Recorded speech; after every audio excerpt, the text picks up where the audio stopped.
Programa Observadores. Oferecimento Sinobras. Desenvolvimento sustentável é a nossa marca. Bom dia, está começando agora mais uma edição do seu programa Observadores. E nessa manhã de domingo a gente vai falar aí sobre ações de parceria entre o Ministério Público do Estado e o Departamento Municipal de Trânsito e Transporte aqui em Marabá. Para tanto, nós estamos recebendo aqui como convidada a promotora pública Lígia Andrade. Bom dia, doutora Lígia. Bom dia, Patrick. Bom dia, telespectadores. E também conosco um representante do DMTU, o coordenador de Educação para o Trânsito, Rogério Matias. Bom dia, Rogério. Bom dia, Patrick. Bom dia. Este é o programa Observadores, eu sou Patrick Roberto e você estará conosco na próxima hora. Nós voltamos após o intervalo, continue conosco.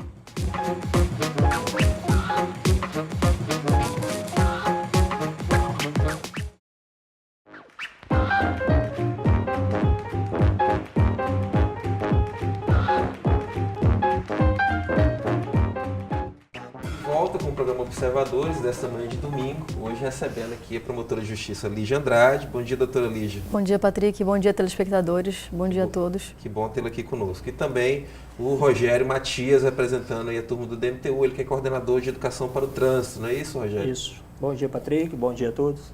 Que bom tê-los aqui.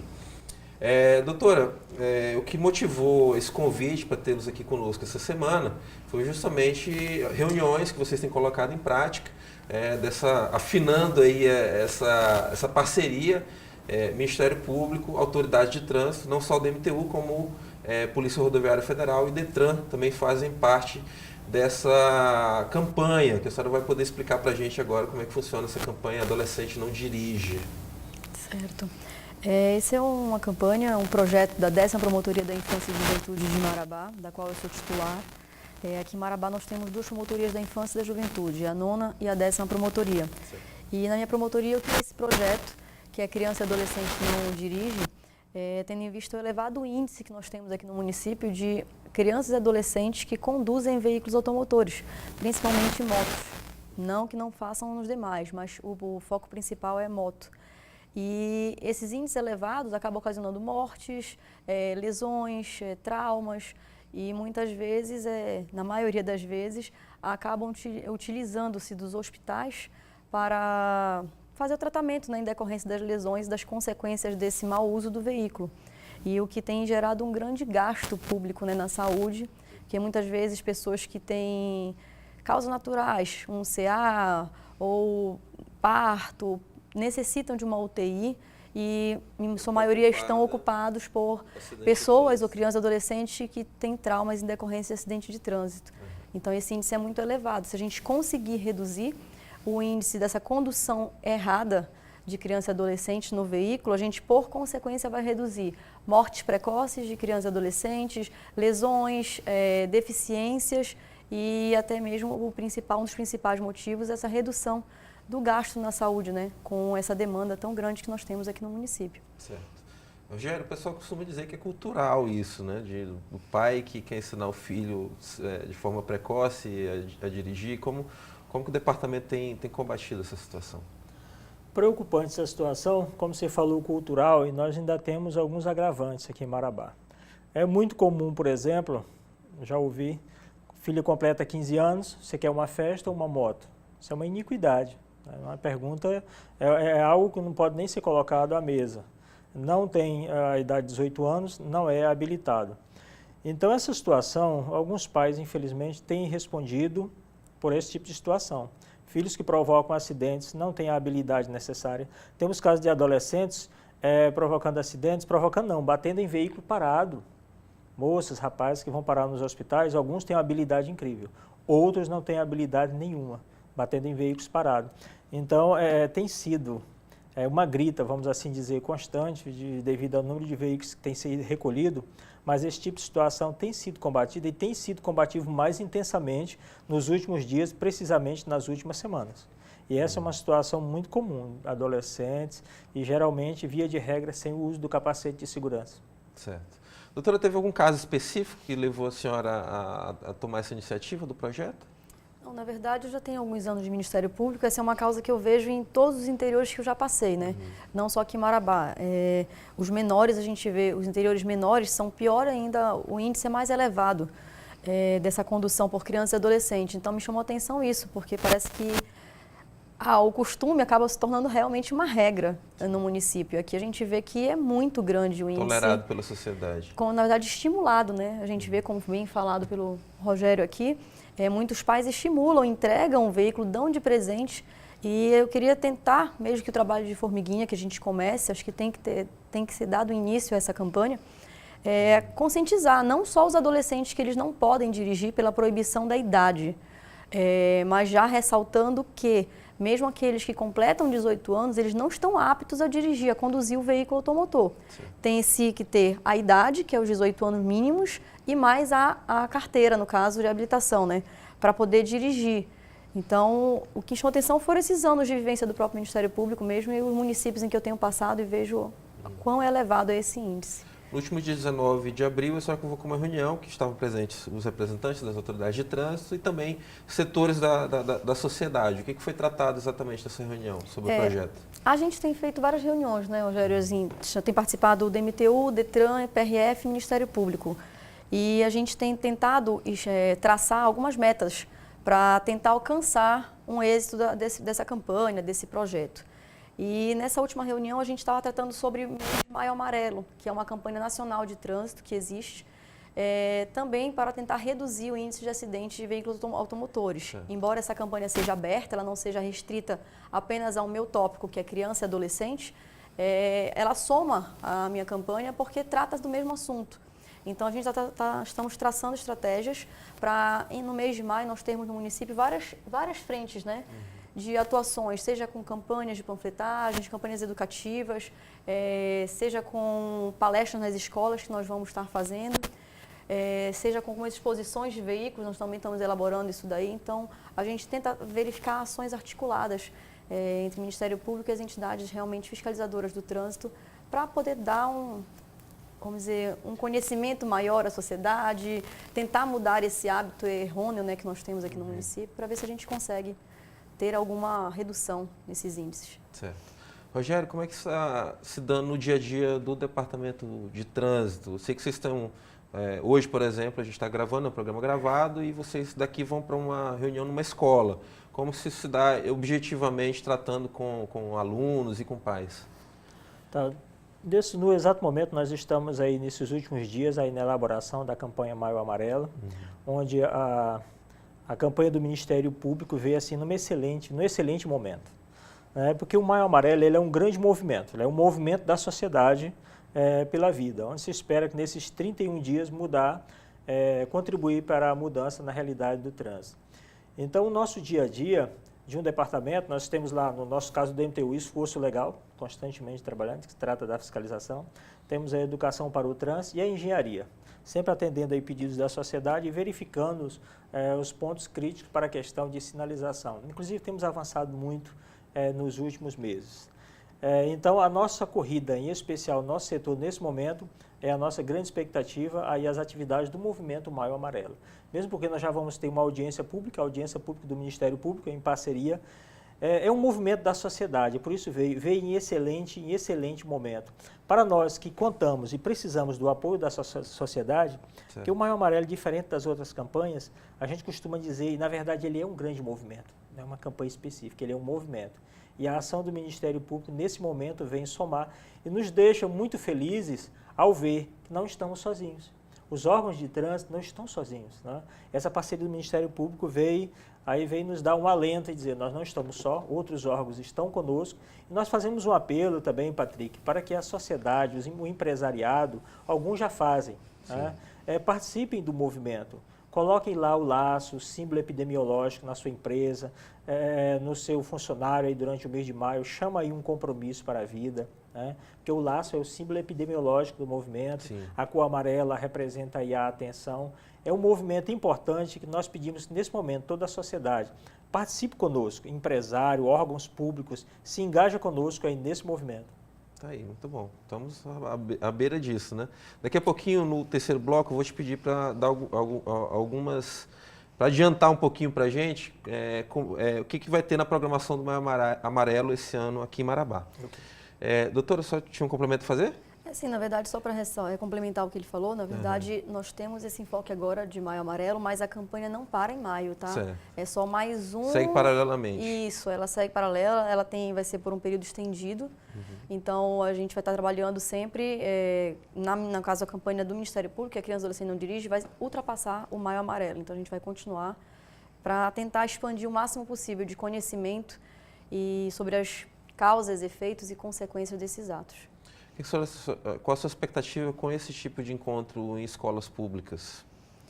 Eu tenho uma expectativa boa, porque o público que eu pretendo atingir é o público que está nas escolas, né? É o nosso adolescente que está nas escolas e que, por incrível que pareça, eles vão muitas vezes de veículo para a escola, sem ter a idade nem ter habilitação. Então, para mim, o meu público é a escola e eu quero tentar trazer os pais desses alunos para que eles participem também dessas nossas conversas, nossas palestras, de forma a esclarecer a eles quais seriam as responsabilidades do pai que entrega esse veículo ao filho que não tem habilitação e também a responsabilidade desse filho, né, que pega o veículo às vezes escondido, às vezes com autorização, quando ganha de presente, quais são as consequências legais desse ato. A gente ganha ali multiplicadores. Sim, sim. Certo. Rogério, a questão legal, quais são as implicações hoje para um pai que coloca um veículo automotor nas mãos de um filho não habilitado? Olha, a questão legal vai desde aí remoção do veículo, tá? Até responder mesmo na justiça. Nós já tivemos casos em Marabá em que, infelizmente, menores provocaram acidentes graves, inclusive até esse termo acidente a gente vai começar a rever, porque existe um movimento forte no Brasil que diz assim, não foi acidente. Por exemplo, você ceder veículo a uma pessoa não habilitada, não ainda com a carta na mão, e depois dizer foi acidente, ingerir bebida alcoólica e dirigir foi acidente, dirigir em alta velocidade, muito acima do permitido, e depois alegar foi acidente. Então, a gente chama a atenção para esses aspectos, tá? Então, o pai e os pais respondem integralmente e a gente chama a atenção. A doutora colocou um dado importante, onde os pais já fazem planos de comprar motocicletas para garotos de 13 anos, 14 anos irem para a escola. Ou seja, como se fosse a liberdade. Tá? Aqui é a tua moto, você tem agora a tua condução. Então, nós chamamos a atenção pela essa prática que chega a ser crime. Você permite, não seria liberdade, seria, na verdade, o pai se eximir da responsabilidade de levar o filho até a escola, ter esse trabalho, na verdade, né, de conduzir, acompanhar o filho, buscar o filho na escola. Eu vejo por esse lado. Eu já ouvi falar muito isso que você está falando, dessa questão do uso, a banalização do termo acidente, né? Que acaba realmente tirando da situação o peso que ela realmente tem, né? Hoje citando mais como ocorrência de trânsito, né? Como fato, ocorrência de trânsito, é isso? Foi um fato. Agora, realmente se torna comum, até, como você disse, se eximir da culpa. Foi um acidente. Não, foi acidente. Acidentes acontecem. Acidentes acontecem. Agora, resta saber, foi um acidente? Por isso a campanha, muito forte ali a nível de Brasil, se propagando cada vez mais. E o título não foi acidente. Doutora, até aproveitando o que o Rogério acabou de colocar, a gente tem tido aí nos últimos anos várias mudanças, tanto em legislação de trânsito, quanto também em normas, né, do Denatran,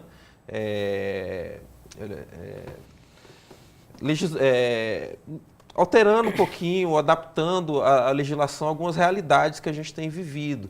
E a gente percebe até os recentes aumentos nas multas, né? Multa grave, multa gravíssima, que passaram, em alguns casos, duplicaram de valor, para ver se doendo no bolso muda um pouquinho a forma das pessoas se comportarem. E a gente percebe uma reação na sociedade explicitada através de redes sociais, um pouco resistente a essas mudanças, que são mudanças, obviamente, estudadas para se chegar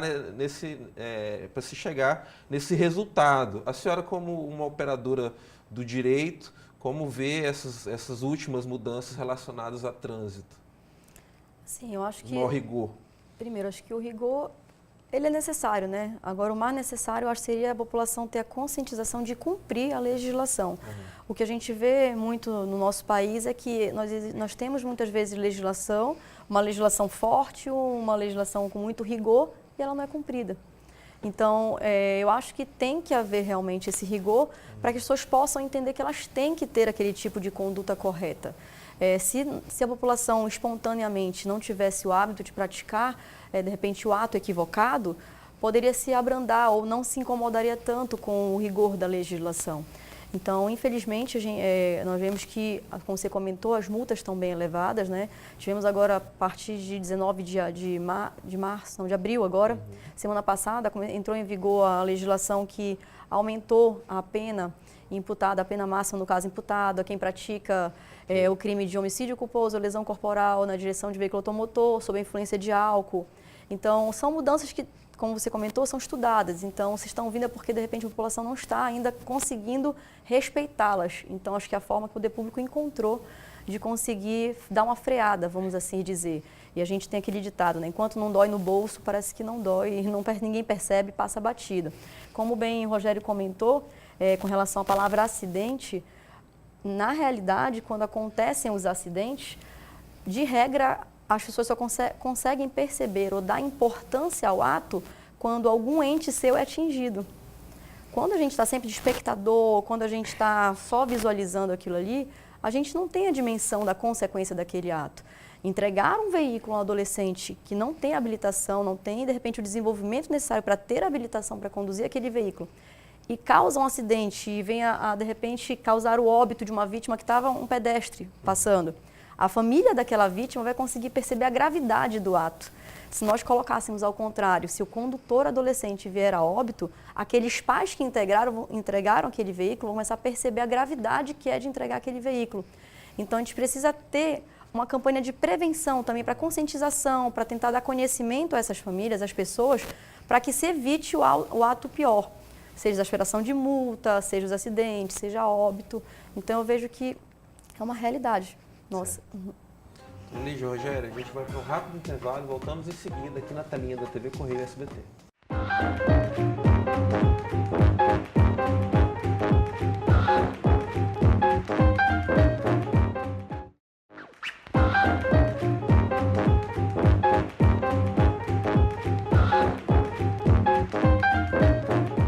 De volta com o programa Observadores, desta manhã de domingo, e sempre lembrando ao nosso telespectador que pode ter acesso aos links dos programas anteriores na íntegra por meio da nossa fanpage, o facebook.com/Observadores Marabá.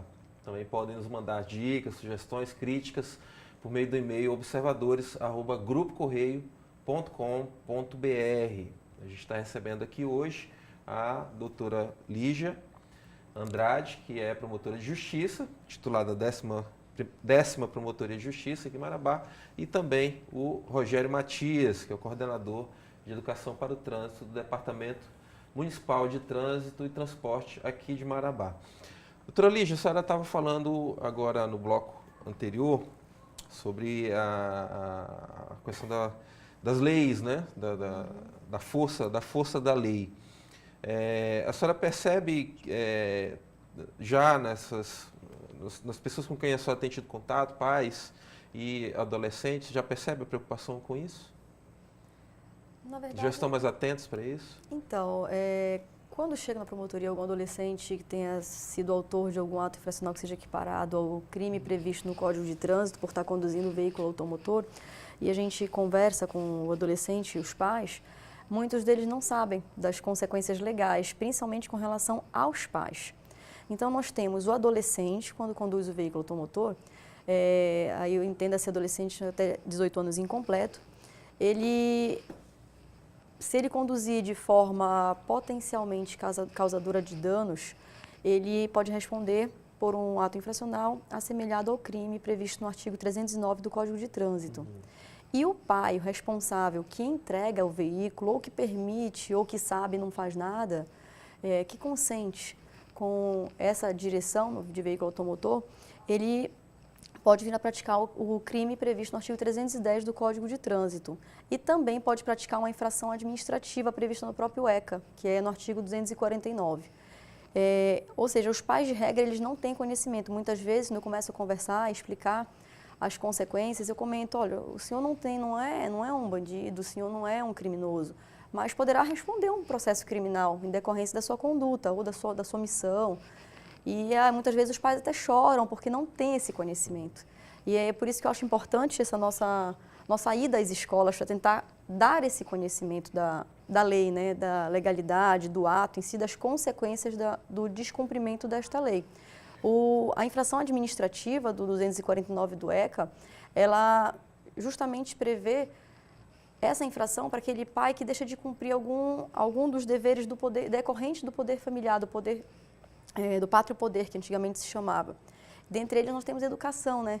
E aqui a educação não pode ser entendida só como uma obrigação do pai matricular o menino numa escola, mas sim do pai de dar a educação fora a escola para o menino. E o que seria dar essa educação?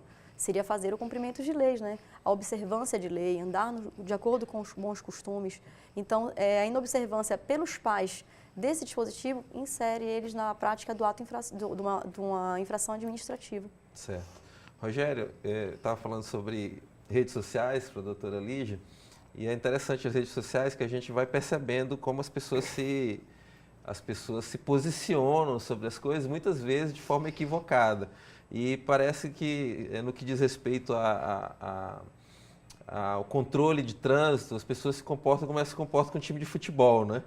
Tem aquele que acha maravilhoso a presença ostensiva da autoridade de trânsito na rua e cobra que a autoridade de trânsito, acha que a autoridade de trânsito está trabalhando pouco, que tinha que estar mais na rua.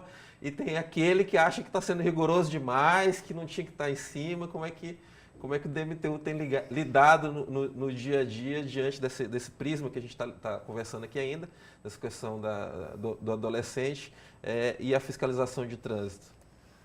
De fato, algumas situações têm sido até preocupantes. Nós temos esse lado positivo do agradecimento pelo trabalho e nós temos também essa coisa da agressividade nas redes sociais. Algumas pessoas são bem agressivas, né? Até para um trabalho educativo, às vezes você vê a agressividade de algumas pessoas que estão aí nas redes sociais. O departamento tem tomado postura no sentido, inclusive, de procurar os meios legais, nesse caso aqui procurando delegacia, para denunciar alguns casos, inclusive que nos preocupava. Ameaça até de depredação, inclusive do patrimônio, do prédio, de viaturas. Sim. Chegamos a passar por essa situação. Mas o departamento tomou aí as devidas providências legais e tivemos reunião interna, inclusive, tratando dessa situação. Você vê a que ponto chegamos, tratar da situação até da infraestrutura do órgão, em virtude de algumas ameaças. Mas a resposta também tem sido, como você mencionou, tem sido positiva. Certo. Eu digo isso porque você é o coordenador da área de educação para o trânsito do departamento. Ou seja, significa que isso importa ao departamento. E muitas vezes a gente vê as pessoas se posicionarem dizendo assim, poxa, mas por que já chega multando? Por que não tem uma educação para o trânsito? Como se ela não estivesse ocorrendo.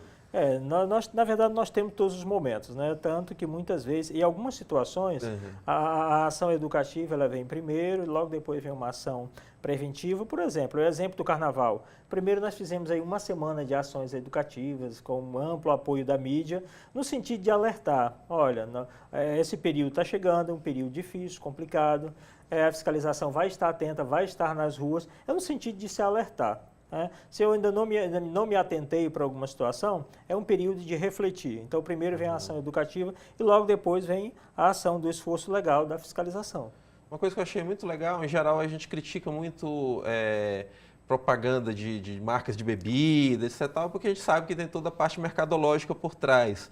Porém, veio da parte da mídia da bebida uma das abordagens que eu acho mais interessante de todas, que é a eleição do motorista da rodada, né? Ou seja, se você saiu em grupo, né, saiu o casal, etc., um dos dois não bebe e dirige de volta para casa, né? Ou se você saiu com amigos, tem sempre ali aquele amigo que não bebeu, foi eleito para não beber e é quem vai dirigir de volta para casa.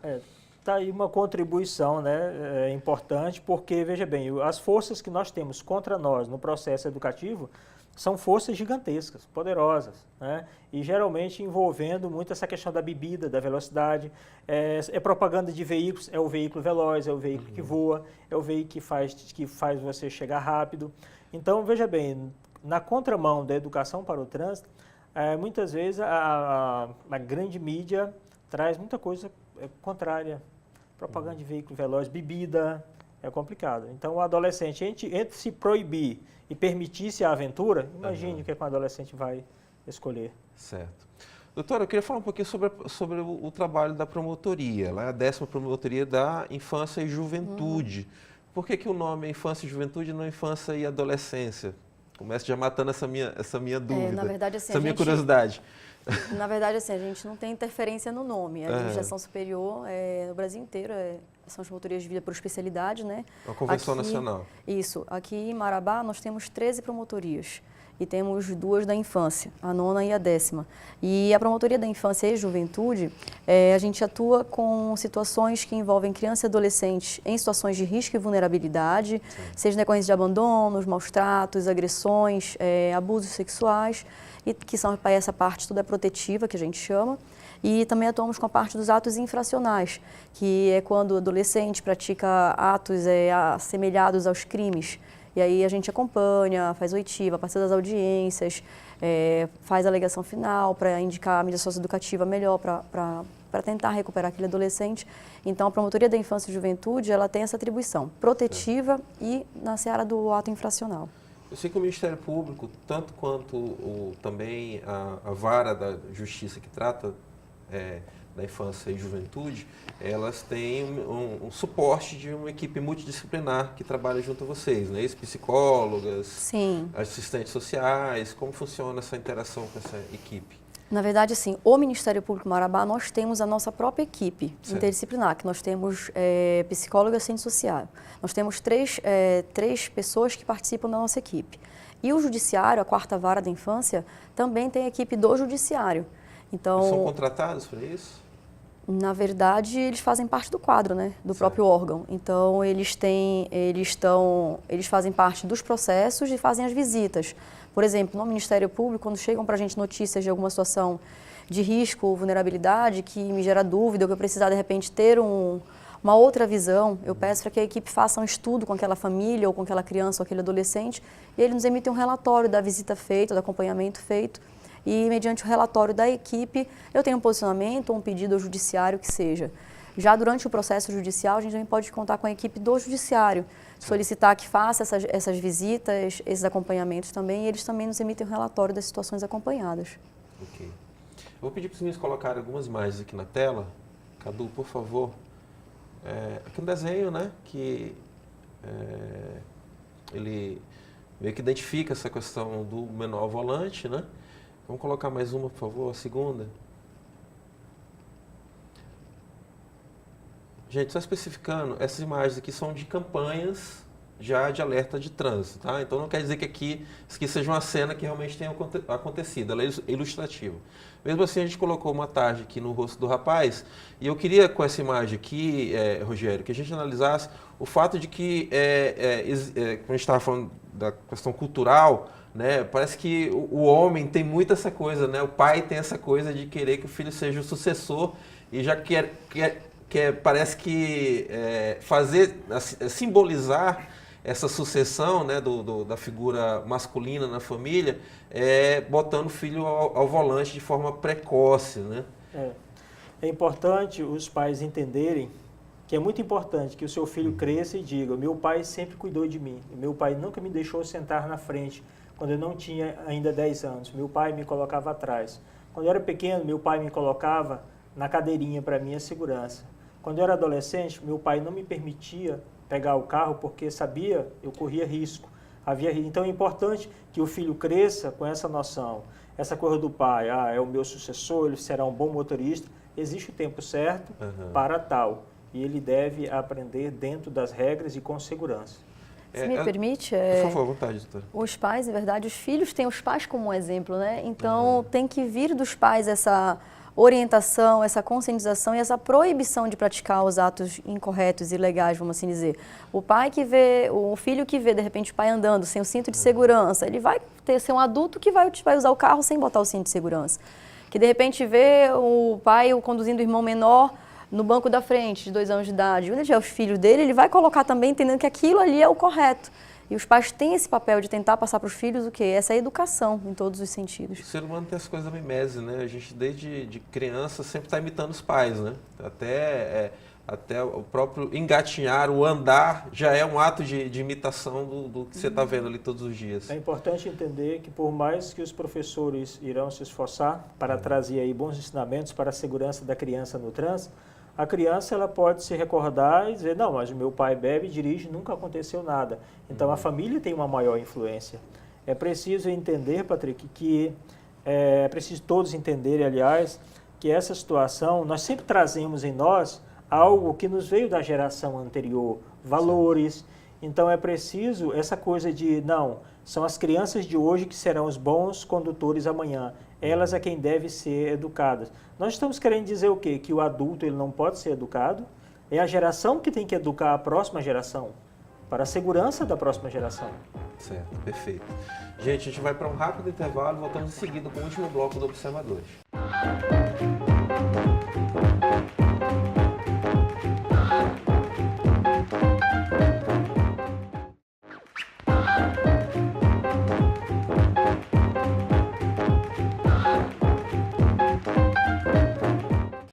De volta com o programa Observadores, dessa manhã de domingo, hoje num ótimo bate-papo aqui sobre o projeto que está sendo encabeçado pelo Ministério Público com apoio das autoridades de trânsito. O adolescente não dirige, e a gente está aqui com a doutora Lígia Andrade, promotora de justiça, e também com o Rogério Matias, que é coordenador de educação para o trânsito do DMTU. A gente vai olhar mais algumas imagens aqui. Isso aqui é uma notícia de internet que eu trouxe para a gente utilizar. Ela é de 2013, mas continua muito... Eu trouxe aqui justamente porque essa é uma cena do pai conduzindo com o filho no colo que eu vejo cotidianamente finais de semana aqui em Marabá. Entendeu? Eu entro em pânico, fico louco quando eu vejo uma cena dessa. Mas é incrível. E agora a gente estava falando no bloco anterior, Rogério, sobre isso, sobre o pai que tenta de forma precoce se replicar ali no filho, e aqui talvez seja a mais precoce de todas e acima de tudo, uma questão quase criminosa, né? de perigo.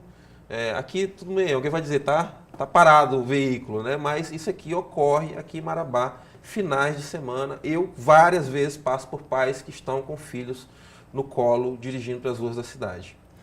E muitas vezes nós olhamos para essa cena e trata-se de pais que fazem tudo pelos filhos, que zelam, que cuidam deles, fazem tudo para que em tudo eles vão bem, cuidam da sua segurança, mas no momento desse é preciso o pai e a mãe se perguntar, o que eu estou fazendo pelo meu filho?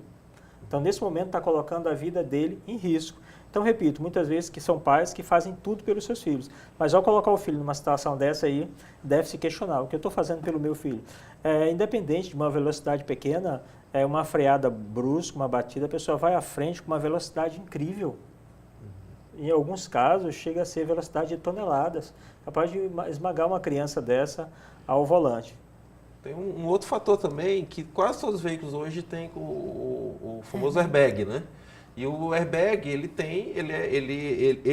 é feito para acionar, levando em conta um determinado espaço entre ele e o motorista, não é isso? O tempo de reação na batida. E se você tem um elemento ali, né, seja o que for, não só uma criança, mas tem alguma pessoa está carregando alguma coisa no colo, etc., pode ser fatal. No caso aí da criança, seria mais ainda, né?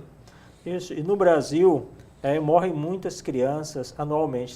As nossas últimas estatísticas dão cerca de 1.000 crianças mortas no trânsito anualmente.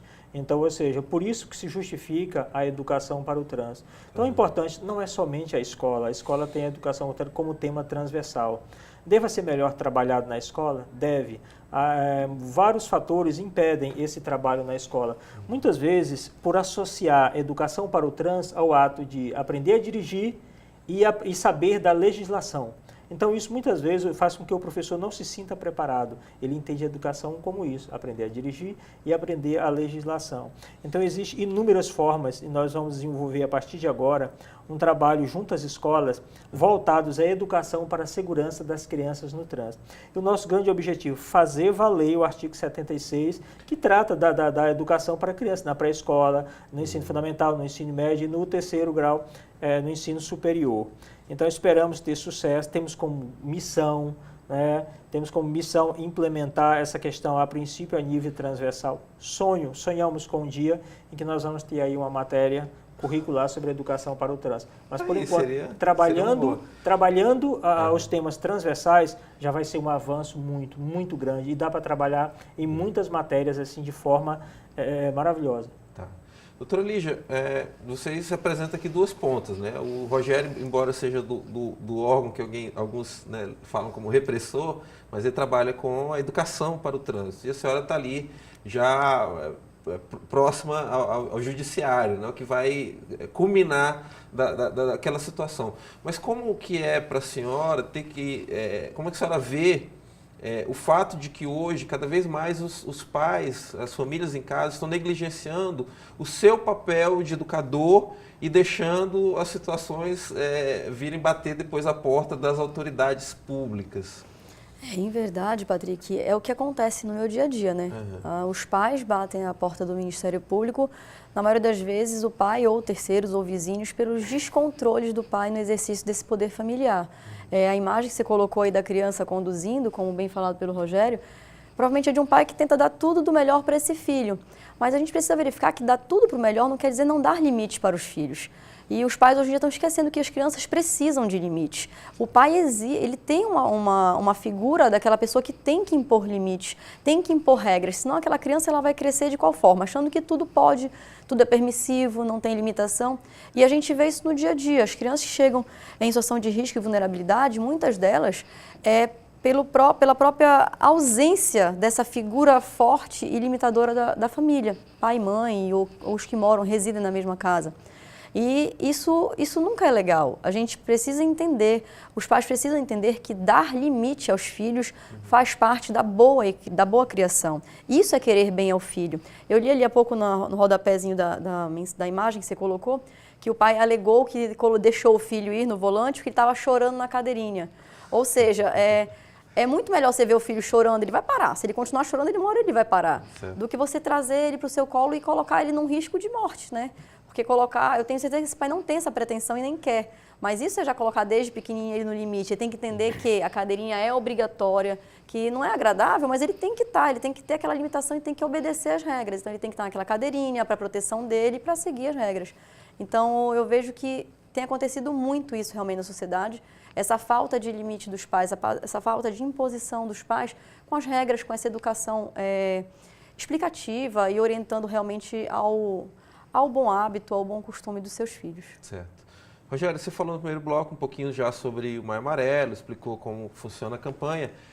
Eu queria que você pudesse falar se já tiver alguma coisa da programação, como é que vai funcionar a campanha Maio Amarelo esse ano aqui em Marabá. Eu já sei que todos os anos a gente sempre acompanha aqui, também incentivamos, fazemos parte aqui como meio de comunicação. Todos os anos tem se intensificado mais essa programação e tomando maior volume. O que vocês já estão pensando para esse ano? Então, esse ano nós vamos fazer aí uma pré-abertura primeiro para o órgão, educar de dentro para fora. Então, no dia 30, nós vamos fazer aí o lançamento no DMTU, convidando aí os nossos colaboradores a ampliar a mensagem da campanha. E no dia 2, faremos a abertura na Câmara Municipal e naquela mesma data teremos ali, vamos deixar um ambiente bem colorido ali em frente à Câmara, com o apoio de pessoas que sempre vêm nos ajudando, da sociedade, bravadores, escoteiros, alunos de escolas públicas, e os órgãos, DETRAN, Polícia Rodoviária Federal, para dar um colorido aí amarelo à campanha. Então, no mais, nós teremos aí dia 23 a proposta, nossa audiência coordenada pelo Ministério Público, audiência pública do trânsito. Penso que vai ser muito bom, é um espaço aí democrático para a sociedade comparecer, debater. Só repete, por favor. Das sugestões de 23 Início de às maio. 14 horas. Tá. Isso. Então, no mais, nós temos as nossas blitz educativas. É um período em que o órgão se faz muito presente também nas escolas, órgão público, empresas da iniciativa privada, que querem a nossa presença lá, falando da campanha, do movimento Maio Amarelo. Enfim, é um mês para nós assim, bem rico, bem recheado em termos de atividades educativas de trânsito. Certo. Doutora, eu vou mudar um pouquinho o assunto, aproveitando a sua presença aqui. E é difícil conseguir trazer alguém do Ministério Público aqui, até porque a agenda de vocês sempre é muito concorrida. E eu queria até aproveitar mais uma vez e agradecer por ter conseguido esse espaço para estar aqui conosco. Mas eu queria aproveitar a sua presença aqui, mudando um pouquinho do nosso tema central, para que a senhora pudesse falar do programa Família Acolhedora. Nós já tivemos aqui o juiz da infância em uma outra oportunidade, junto com uma psicóloga, em que a gente falou muito sobre o trabalho do espaço de acolhimento provisório, qual é o nome do outro espaço? Casa de Passagem. Casa de Passagem. E eu sei que o Família Acolhedora é um complemento a isso, é uma outra forma de ver esse trabalho do resgate da criança em situação de risco. Como é que vai funcionar esse trabalho? Na verdade, a família acolhedora ela é mais uma modalidade de acolhimento, certo. Só que ela é uma modalidade de acolhimento familiar. Hoje nós temos aqui em Marabá, nós temos o EAP e a Casa de Passagem, que são modalidades de acolhimento institucional. Certo. E a família acolhedora ela tem esse diferencial. Tem previsão na Lei 17.809 de 2017, previsão da lei municipal e tem previsão no ECA também. Então, qual seria o diferencial do acolhimento familiar para o acolhimento hoje que já existe o institucional? O acolhimento familiar ele vai ser realizado dentro da residência da família acolhedora, que a gente chama. Então, a gente está divulgando, já está aberta a inscrição para participar do programa no site da própria Família Acolhedora, que é www.familiaacolhedora.marabá.gov.br. As pessoas... Pro Cadu colocar aqui na tela, tá bom? Ótimo. As pessoas fazem a inscrição, a equipe técnica entra em contato, verifica os demais requisitos, se preenche e ao final tem a visita na casa e tudo mais, para ver se preenche os requisitos legais. Preenchendo, essa família ela vai ser cadastrada no programa. E aí, sendo cadastrada, ela está apta a receber uma criança ou adolescente que se encontra em situação de risco e vulnerabilidade. Aí a equipe vai verificar qual seria o perfil da criança e fazer a inserção nesse ambiente familiar. Destacando que não é uma adoção, é um período transitório. Não, a família acolhedora, em verdade, ela tem esse caráter temporário.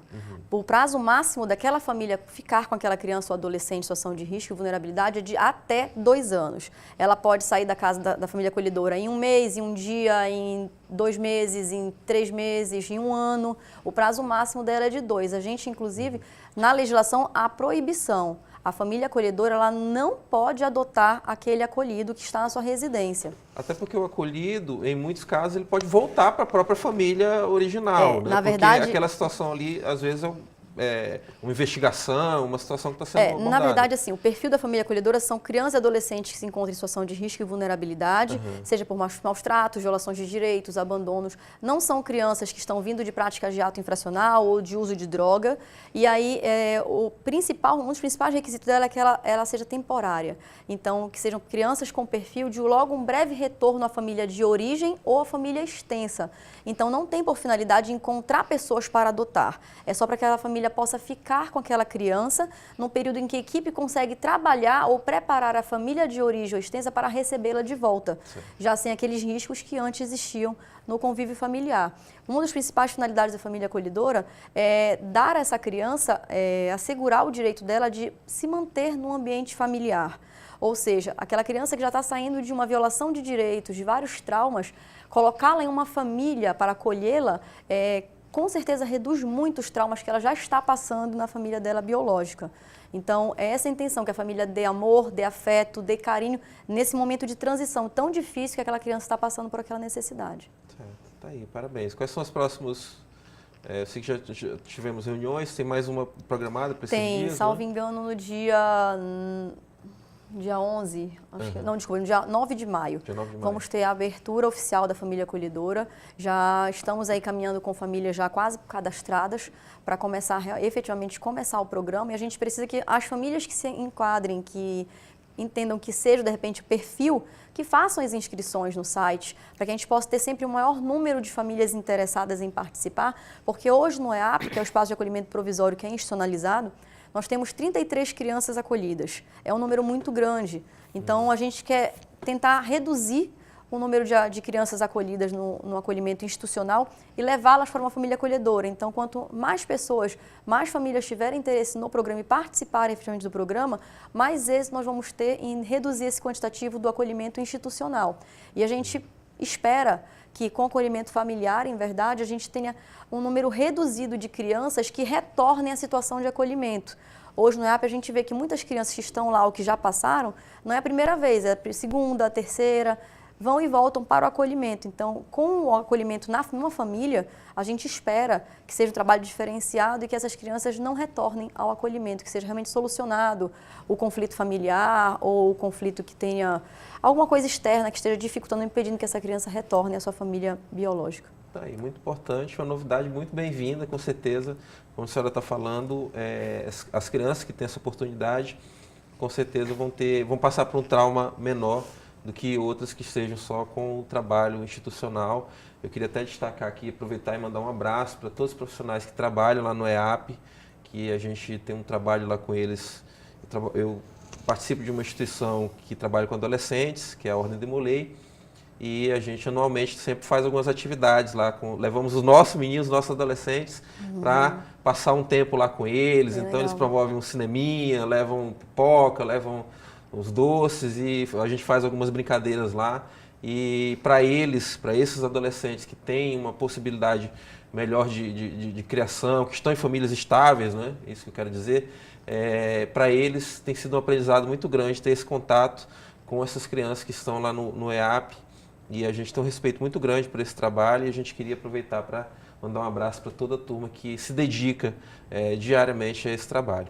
Doutora Lígia, muito obrigado pelo espaço na sua agenda para estar aqui conosco, já está correndo daqui para outro compromisso e conseguiu essa brechinha para estar aqui conosco hoje. Muito obrigado. Em verdade, eu que agradeço o convite. Assim, é sempre bom a gente trazer à sociedade, na verdade, a informação, né, sobre o que o Ministério Público faz e desenvolve na sociedade, como, por exemplo, a gente vai para a palestra agora nas escolas, nem todo mundo tem conhecimento disso, mas é feita toda essa campanha, a gente está tentando batalhar para reduzir esses índices de acidente de trânsito, para melhorar a qualidade da acolhida das crianças que estão precisando de um acolhimento. Então, sim, tem vários projetos nas promotorias que são bem legais, que a sociedade precisa, de repente, participar, saber, ter ciência, até para poder ajudar quando é preciso, né, entender e sempre estar buscando essa melhora.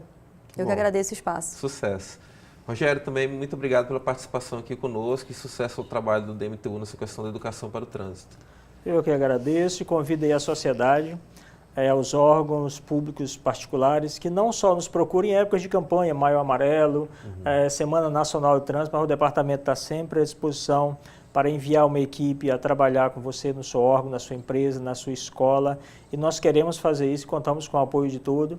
E aos nossos condutores, lembrando, né, se a gente dirigir, pilotar, prestando atenção ao ato de dirigir, aliás, nós vamos poupar no mínimo aí 50% das vítimas. Então, muita atenção, e não só no Maio Amarelo, mas em toda aí a nossa vida. Tá certo. Obrigado novamente, doutora Lígia, meu Rogério. Obrigado a você que nos assistiu. Um ótimo domingo a todos, e a gente tem encontro marcado novamente aqui na telinha da TV Correio SBT na próxima semana. Até lá!